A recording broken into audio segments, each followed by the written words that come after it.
আপনি কি বাড়ির পাশের খালি অল্প জায়গায় চাষাবাদ করতে চাচ্ছেন, অথবা স্বল্প জায়গায় কি চাষ করলে ভালো ফলন হবে এবং বিক্রি করলে ভালো দাম পাওয়া যাবে এমন কোনো ফল চাষ করতে চান?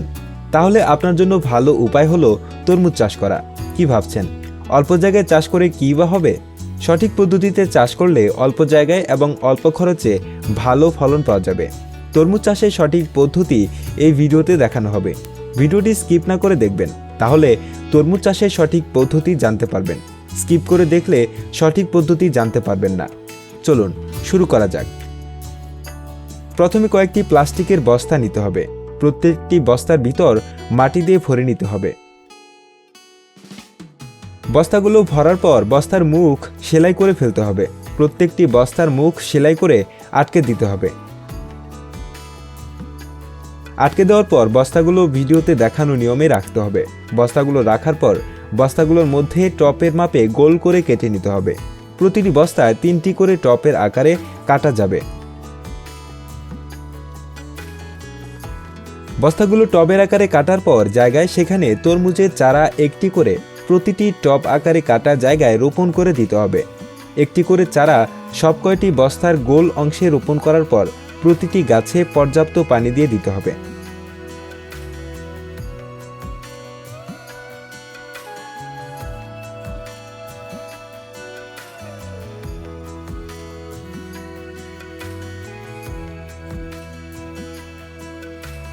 পর্যাপ্ত পানি দেওয়ার পর সবগুলো বস্তায় কাঁচি দিয়ে ছিদ্র করে নিতে হবে, যাতে পানি জমে না যায়।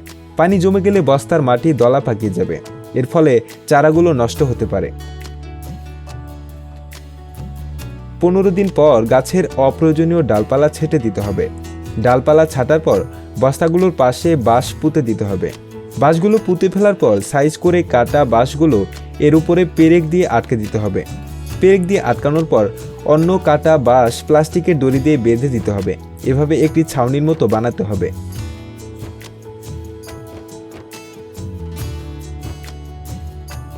30 দিন পর তরমুজ গাছগুলোর গোড়ায় গর্ত করে শাকসবজির খোসাগুলো পুঁতে মাটি দিয়ে চাপা দিয়ে দিতে হবে। শাকসবজির খোসাগুলো মাটির সাথে মিশে সার হয়ে যাবে। শাকসবজির খোসা পুঁতে রাখার পর প্রতিটি গাছে পর্যাপ্ত পানি দিয়ে দিতে হবে। 50 দিন পর দেখুন গাছে ফুল হয়েছে ছোট ছোট।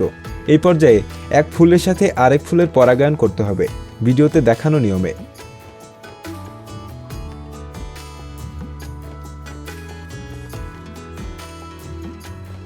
70 দিন পর দেখুন সব কয়টা গাছে তরমুজ হয়েছে, আলহামদুলিল্লাহ।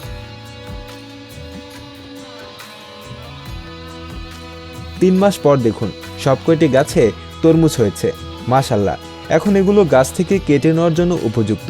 দেখুন আমি একটি তরমুজ কেটে দেখাই, কতটা লাল ভিতরে, দেখুন মাশাআল্লাহ। ভিডিওতে দেখানো পদ্ধতিতে গাছ থেকে তরমুজ কেটে নিতে হবে।